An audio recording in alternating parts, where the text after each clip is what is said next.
Second 633। इति ते अभिहितं तात यथेदम अनुपृच्छसि नान्यद् भगवतः किंचेत् भावयं सद असदात्मकम्। ब्रह्मा जी कह रहे हैं इति ते अभिहितं ताता। ताता का मतलब होता है, ताता का मतलब क्या है संस्कृत में? अब देख के बोलोगे तो समझ आ ही जाएगा, देख के तो कोई भी बोल सकता है। हाँ, मैं कह रहा हूँ देख के बोलोगे तो समझ आ जाएगा, तभी कह रहा हूँ देखो मत। सो ताता का मतलब है एक वो है साउथ इंडिया में एक आचार्य श्री वैष्णव स्वामी, उनका नाम है ताताचार्य। सो ताता नहीं है, हाँ ताता। ताता का मतलब जैसे हिंदी में बोलते तात बोलते सुने? हाँ हाँ, क्या बोलते हैं? तात बोलते हैं पिता को, पिता अपने पुत्र को तात बोलता है। इसका मतलब होता है माय डियर सन, प्रभुपाद लिख रहे हैं पुत्र, प्रिय। जब पुत्र को प्रिय के रूप में बोला जाता है तो उसको बोलते हैं तात। वैसे तो पुत्र ही होता है, या अंग बोलते हैं, अंग अगर प्रिय की सेंस में होता है। सो आई थिंक ब्रह्मा जी किसको बोल रहे हैं? नारद मुनि को बोल रहे हैं, किसको बोल रहे हैं? तात। आई थिंक नारद मुनि से डिस्कशन चल रही है कि तात कि मेरे प्रिय पुत्र। ब्रह्मा जी ने, नारद मुनि ने पूछा था कि भगवान कौन है, तो सारी डिस्कशन वही चल रही है। ब्रह्मा जी कंक्लूजन दे रहे हैं कि हे तात इति ते अभिहितम। अभिहितम मतलब होता है कि मैंने जो भी एक्सप्लेन किया अभी तक, तुम्हारा जो क्वेश्चन द सुप्रीम कौन है, उसके लिए मैंने सब कुछ एक्सप्लेन किया कि भगवान कौन है, सृष्टि कैसे करते हैं, शिव कौन है, मैं कौन हूँ, ये हायरार्की क्या है, तारतम्य क्या है इस चीज़ का। अभिहितम, अभिहितम मतलब जानना, मैंने तुम्हें एक्सप्लेन किया है। हित मतलब वेलफेयर के लिए, अभिहितम मतलब तुम्हारे कल्याण के लिए मैंने ये चीज़ें एक्सप्लेन की हैं। यथेदम अनुपृच्छसि, जिस प्रकार तुमने पूछा था। क्वेश्चन ये था आपसे भी ऊपर कौन है, तो ब्रह्मा जी ने फाइनल बोल दिया कि मैं भी कृष्ण के अधीन रहकर सृष्टि करता हूँ। That was the answer there. So conclusion दे रहे हैं, ना अन्यद भगवत किंचित। कंक्लूजन है अभी, ना अन्यद किंचित। किंचित मतलब कुछ भी, ना अन्यद मतलब कुछ भी नहीं। इस संसार में ऐसा कुछ भी नहीं है जो भगवान से ऊपर है, या भगवान के समान है, या भगवान से अलग है। ऐसा कुछ भी नहीं है। एक्चुअली ये जो मैं इसमें बाद में आऊँगा। ऐसा कुछ भी नहीं है संसार में जो इस भगवान से अलग है चीज़। इसलिए कृष्णा ने गीता में क्या बोला है, वो कौन सा श्लोक है कि सब कुछ एक अंश पे टिका है मेरे। मैं अंश जीवभूत सनातना, उन्हें इसमें नहीं है कि एकांशेन स्थितो जगत। क्या है वो? एकांशेन स्थितो जगत। कृष्णा कह रहे हैं 9th चैप्टर में या 10th में कहीं कि एक अंश पे सारा संसार टिका हुआ है। आई थिंक 10th के एंड में मैंने तुम्हें बताया है संसार के बारे में, सृष्टि के बारे में, कि सब मेरी विभूतियाँ हैं। बट अब मैं और क्या बताऊँ, सब कुछ पूरा सृष्टि एक अंश पे टिका हुआ है मेरे। सो इसका मतलब है कि संसार में जो भी आप देख रहे हो, जो भी अच्छी चीज़, सुंदर चीज़, महान चीज़, उसमें भगवान की जो शक्तियाँ हैं उसका एक अंश मात्र है बस। तो आप सोच सकते हो भगवान कितने महान होंगे, कितने सुंदर होंगे। इस संसार में कोई भी सबसे सुंदर वस्तु कौन सी है? प्रॉब्ली अप्सरा है संसार में। तो वो जो अप्सरा है, जैसे उर्वशी, उर्वशी में भगवान ने अपना एक अंश मतलब एक अंश कैसे कहेंगे, 1.1% अपनी ब्यूटी डाली है। सो भगवान में 99.99% और ज़्यादा ब्यूटी है। हम इमेजिन भी नहीं कर सकते क्या है। हम तो उर्वशी की ब्यूटी इमेजिन नहीं कर सकते। इस ब्रह्मांड में इतना महान, इतना बड़ा है, आप सोच भी नहीं सकते कितना बड़ा है। सो भगवान ने अपना जो ऐश्वर्य है, अपनी जो महानता है, उसका एक अंश 0.1% इस ब्रह्मांड में डाला है। कितनी सारी चीज़ें आ गई। तो सोचो भगवान कितने बड़े होंगे। तो दैट्स द आइडिया। नान्यत भगवता किंचित, इस संसार में कुछ भी ऐसा नहीं है जो भगवान से अलग है या भगवान से स्वतंत्र है। That's the idea there. स्वतंत्रता की बात कर रहे हैं। सब कुछ भगवान के अधीन है। आप जो सोच सकते हो, जो नहीं सोच सकते, जो इमेजिन कर सकते हो, जो इमेजिन नहीं कर सकते, देख सकते हो, जो नहीं देख सकते, सब कुछ भगवान के अधीन है। इनफैक्ट पाप भी भगवान के अधीन है, गंदी चीज़ें भी भगवान के अधीन है। सब भगवान के कंट्रोल में है। भगवान की इच्छा से ही संसार में पाप हो रहे हैं, भगवान की इच्छा से इस संसार में अच्छाई हो रही है। ऑफ कोर्स वो बात अलग है कि ऐसा नहीं है भगवान रिस्पॉन्सिबल है, बट भगवान की इच्छा है कि पाप हो पुण्य हो। अब वो इंसान की मर्ज़ी है कि वो पाप चूज़ करे या पुण्य चूज़ करे। भगवान ने तो बना दिया, पाप भी बना दिया, पुण्य भी बना दिया, गंदी चीज़ बना दी, अच्छी चीज़ भी बना दी, और हमें भेज दिया। हमें कहा चूज़ करो। जो गंदी चीज़ चूज़ करेगा, पाप चूज़ करेगा, वो नीचे जाएगा। जो अच्छी चीज़ करेगा वो ऊपर जाएगा। आपको चॉइस दी है, और उस चॉइस से आप अपने आप को ऊपर उठाते हो, नीचे गिराते हो। मगर बनाया सब कुछ भगवान ने, सब उनके अधीन है। इनफैक्ट आपकी चॉइस भी भगवान के अधीन है। जब चूज़ करोगे ना, पाप अच्छा बुरा, वो भी भगवान के अधीन है। भगवान ने ही आपको स्वतंत्र इच्छा दी है चूज़ करने की।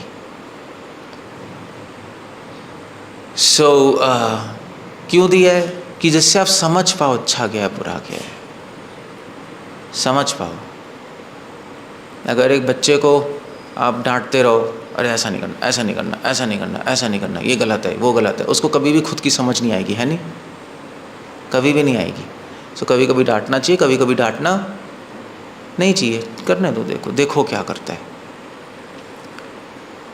सो गंदी चीज़ चूज़ करे, फिर उसको बताओ नहीं ये गलत है, ये सही है, फिर अगली बार करने दो, फिर बताओ ये सही गलत है। एक दिन उसका विवेक जागृत तो जाएगा, उसको खुद समझ आ जाएगा, यार ठीक है, क्यों गलत है ये, ऐसी है ना।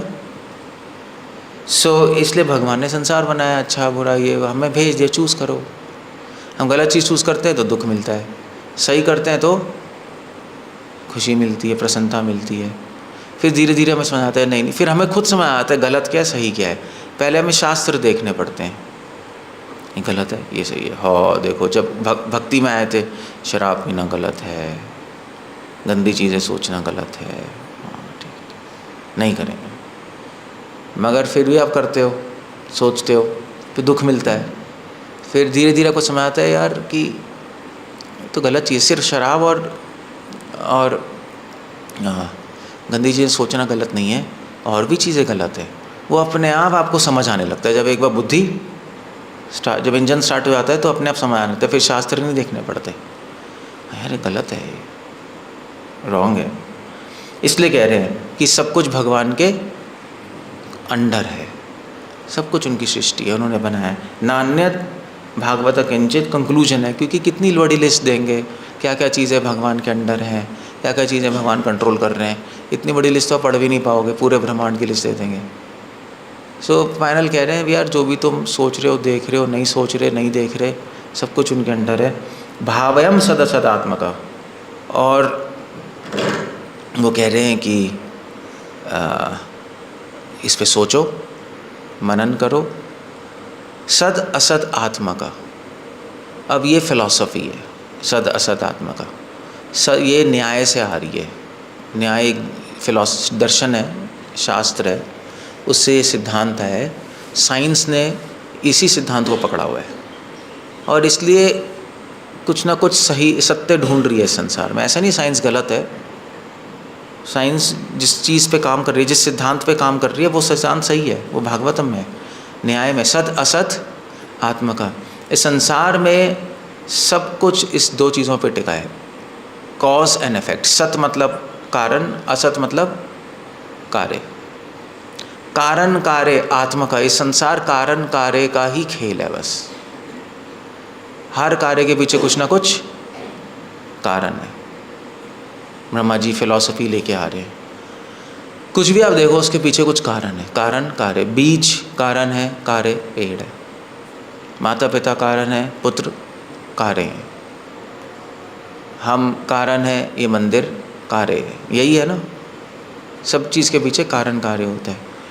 तो साइंस यही करती है, कोई भी चीज़ देखेगी, ओ इसके पीछे कॉज क्या है, ढूंढें, फिर कारण ढूंढते हैं, फिर उससे फिर कारण को समझ आ गया तो कारण को चेंज करके कार्य चेंज करते हैं। यही कर रहे हैं ना, कारण कंट्रोल कर लेते हैं, कार्य कंट्रोल हो जाता है। सो साइंस ये करती है। और क्या है, और कौन सा है, और या कारण कार्य। सो अब हम लाइफ में भी ऐसे ही करते हैं, जो भी काम करते हैं उसके पीछे कारण ढूंढते हैं। जीवन इस पे ही चलता है, इसी आधार पे चलता है। मोस्टली लोग तो जीवन बिताते हैं जानवरों की तरह, मगर जो थोड़े इंटेलिजेंट होते हैं वो, हाँ ठीक है, कारण कार्य, कार्य के पीछे कारण क्या है, कारण बदलोगे कार्य बदलेगा, इस तरह से करते हैं वो लोग। जब डॉक्टर भी इसी प्रिंसिपल पे काम करते हैं, आपको बीमारी हुई तो क्या ढूंढते हैं, कारण ढूंढते हैं, यही तो है, इसको ठीक कर देते हैं, आप ठीक हो जाते हो। सो अल्टीमेटली सब कारणों का कारण क्या है, कृष्ण। तो वही कह रहे आत्मा का, ये संसार कारण कार्य से बना है और सारे कारणों का कारण कौन है, कृष्ण। इसलिए सब चीज़ें किसके अंडर हैं, किसके कंट्रोल में, कृष्ण कंट्रोल में। तो वो लॉजिक दे रहे हैं। मतलब आप पूछोगे यार कि सब चीज़ें जो नहीं भी देख सकते वो भी भगवान के कंट्रोल में है, जो देख सकते हैं सोच सकते हैं पूरा ब्रह्मांड कंट्रोल में, कैसे मान लें। तो लॉजिक दे रहे हैं सदा सात आत्मा का।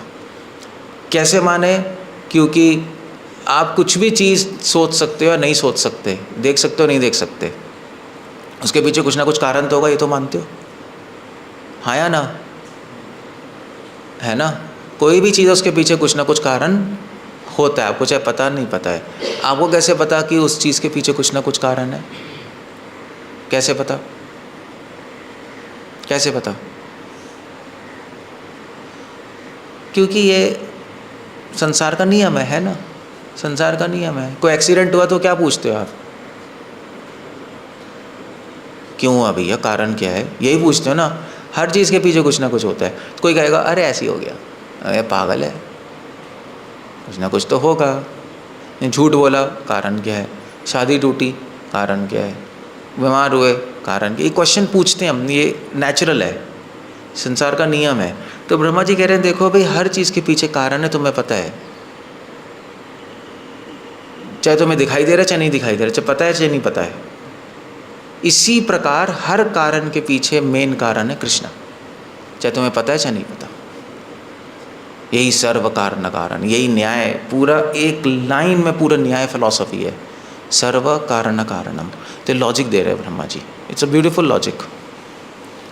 उसे समझ आ गया, मेन कारण कृष्ण है, सब कुछ उन पे डिपेंडेंट है, सब कुछ उनके कंट्रोल में है, काम खत्म हो गया, बस फिनिश, सब कुछ उनके कंट्रोल में है। अगर आपको समझ आ गया तो सब कुछ समझ आ गया। बट विश्वास होना चाहिए, बस ये विश्वास नहीं है, इसलिए हम लोग डगमगाते हैं। विश्वास है तो आप चलते रहोगे, डगमगा के चलोगे मगर चलते रहोगे। विश्वास नहीं का तो गिर जाओगे, बस इतना है। हरे कृष्णा। कुछ पूछना, कुछ कहना है, हैंड अप दे। कोई क्वेश्चन है?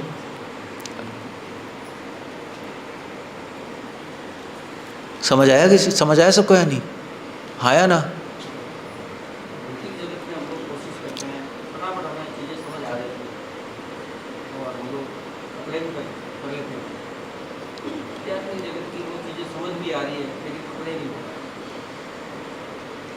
समझ आ रही है मगर अप्लाई नहीं हो रहा, क्योंकि नई चीज़ है ना, इसलिए नई नई चीज़ है। कई जन्मों बाद नया नया कुछ कर रहे हो, इतनी जल्दी तो नहीं आएगा। बहुत जन्म तो कर चुके हो, इसलिए अप्लाई कर लेते हो जाता है। साइकिल आती है आपको चलाना? आती है? बचपन में सीखी थी साइकिल? तो पहली बार में सीख गए थे? गिरे थे ना बहुत बार, फिर आई थी। सो नई नई चीज़ थी, बैलेंस। गिरते कितनी बार गिरे हैं नहीं। फिर उसके बाद साइकिल के साइड में वो भी लगाया था, वो नहीं होता था व्हील, ऐसे चलाते रहते, कितने टाइम तक ऐसे चलाते रहते थे, फिर हटा के गिरते रहते, गिरे, फिर मुश्किल से आई थी। नई नई चीज़ थी, बैलेंस है ना, बैलेंस बॉडी के लिए नई चीज़ है बैलेंस।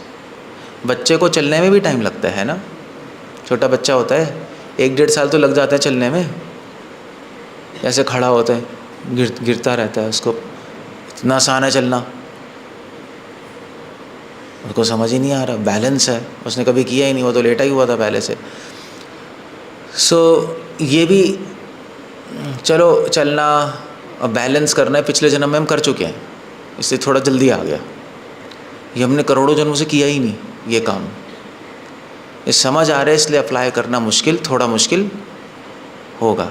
करते रहोगे, एक दिन टक आ जाएगा। ओ जैसे साइकिल एक दिन आ गई थी ना, किस दिन आपको साइकिल चलाना आई बताओ? नोट किया था कभी? नहीं किया ना, अचानक से आ गई। गिरते रहते थे, एक दिन चल रही है, और चलने लगी। ऐसे ही था ना, ऐसे ही था, हाँ या ना, ऐसे ही था। अरे चलने लगा। अब कैसे चलने लगा पता नहीं, एक दिन वो करते माइंड ट्रेन हो गया। सो बस ऐसे ही है, क्योंकि बहुत टाइम से नहीं किया इसलिए टाइम लगेगा, ट्रेनिंग देनी पड़ेगी। करते ओ ये तो इतना आसान है, कृष्ण का स्मरण करना है, कृष्ण के अंडर है, ऐसे ही दिखाई देने लगेगा आपको, सब आत्मा है ये दिखाई देने लगेगा। बस खत्म हो गया। टाइम थोड़ा सा लगा, कई टाइम से नहीं किया ना, इसलिए दैट्स ऑल। ओके, जिससे जितना टाइम दोगे उतनी जल्दी होगा, बस ये ध्यान रखना। टाइम की बात है बस, ऐसे नहीं आप अलग हो हम अलग हैं। थोड़ा बहुत 19-20 का फ़र्क हो सकता है पिछले जन्मों से, या मतलब 19-30 का फ़र्क हो सकता है, बट समय की बात है। जो समय देगा उसको जल्दी आएगा, जो जितना साइकिल प्रैक्टिस करेगा उसको जल्दी आएगा। ऐसा ही है ना, आप 1 घंटा करोगे कम आएगा, ज़्यादा करोगे ज़्यादा आएगा, प्रैक्टिस है ये। सो टाइम, जितना टाइम देगा। अगर आप गृहस्थ हो, आपको यार हमारे पास तो टाइम नहीं है, ये है वो है, हमसे तो कुछ नहीं होता, हम तो टाइम, नहीं आएगा आपको, बैठे रहना। सो फुल टाइम जो होते हैं, हमने फुल टाइम दे रहे हैं हम, तो हमें ज़्यादा जल्दी आ जाती हैं चीज़ें, समझ आने लगती हैं। इसलिए हम लेक्चर भी दे रहे हैं आपको, क्योंकि ज़्यादा जल्दी समझ आ रही हैं। क्यों आ रही हैं? हम इंटेलिजेंट हैं, ज़रूरी नहीं है, हर आदमी इंटेलिजेंट नहीं होता। Full time Brahmachari, but time दे रहा है वो। ब्रह्मचारी बन के भी अगर टाइम नहीं दे, उसका भी कुछ नहीं होगा, वो भी गुरु घंटाल, वो भी गएगा नीचे जाएगा, डाउन द रैबिट होल, वो उसी गड्ढे में जाएगा जिसमें संसार जा रहे हैं। टाइम नहीं दोगे अगर, तो फुल टाइम और टाइम नहीं दे रहे तो कुछ नहीं होगा। फुल टाइम बने ही क्यों, फिर तो वहाँ रह लो। और गृहस्थ हो गए तो पहले ही टाइम नहीं है। मैं गृहस्थ, चाहे गृहस्थ हो चाहे फुल टाइम हो, टाइम सबके पास है, हम निकालते नहीं, बस ये होता है। या हमें निकालना आता नहीं, ये प्रॉब्लम है। हम गधे हैं। गधा क्या करता है? 24 घंटे काम करेगा और उसको मिलता क्या है? ठेंगा।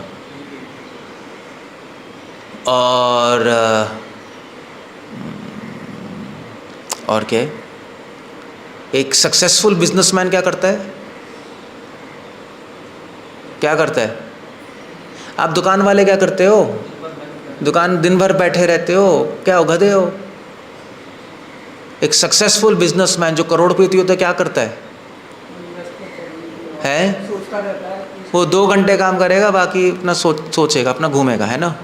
फ़ोन पे करता है सब वो, बड़े बड़े लोग होते हैं जाते नहीं, फ़ोन पे करते हैं अपना, वो स्मार्ट करते हैं, वो ऐसा सिस्टम बनाते हैं कि अपने आप चलता है, समझे? वो बुद्धिमान है, इंटेलिजेंट है। सो सिस्टम ही बना दिया, उसने टाइम निकाल लिया। सो टाइम निकाला है इसलिए वो बड़ा बिजनेसमैन बना है, उल्टा नहीं है। उसने टाइम निकालने का सिस्टम बनाया इसलिए बड़ा बिजनेसमैन बन गया, क्योंकि उसने और एनर्जी कहीं और लगा दी। टाइम निकला उस बिज़नेस से, दूसरा बिज़नेस खोल लिया, उससे निकला तीसरा बिज़नेस खोला। यही तो कर रहे हैं वो भक्ति के लिए नहीं निकाल रहे, मगर निकाल तो रहे हैं। एक दुकान, फिर यार कुछ करो, फिर एक हायर करो मैनेजर, फिर दूसरी दुकान, फिर तीसरी दुकान। तो वरना कैसे करेगा पूरा एम्पायर मैनेज? टाइम निकालने की एबिलिटी तो होगी ना उसके पास, वरना क्रैश हो जाएगा सब। उसने ये किया, स्मार्ट वर्क। आप गधे हो, वो हंस है। सो टाइम आप भी निकाल सकते हो, गृहस्थ लोग। ऐसा नहीं है, औरतें भी कहती हैं टाइम नहीं है, देखो यहीं रोती रहेंगी। टाइम निकालना नहीं आता, चक्कर ये है। आप टाइम निकालना चाहोगे, भगवान बुद्धि देंगे, ऐसे कर लो, ऐसे कर लो। हमने भी तो टाइम निकाला है।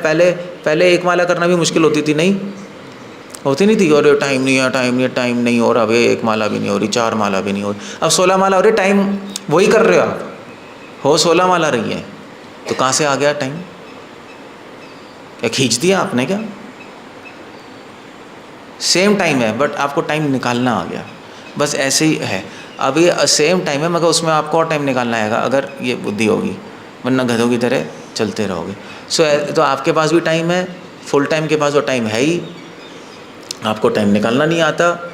जितने भी फुल टाइम है, जो ऐसे ही चलते जा रहे हैं, उनके पास टाइम है, मगर टाइम यूज़ करना नहीं आता।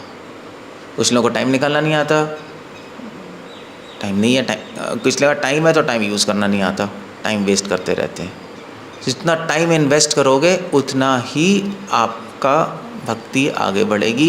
ये भक्ति में भी है, बिजनेस में भी है, सब में है, समझे? मगर समय इन्वेस्ट करना है बुद्धि से, समय निकालना है बुद्धि से। नहीं आता तो भगवान से प्रे करो कि भगवान प्लीज़ मुझे टाइम निकालने की शक्ति दीजिए, भगवान दे देंगे आप। क्लियर हो गया ना? ऐसे हरे कृष्ण, श्रील प्रभुपाद की जय।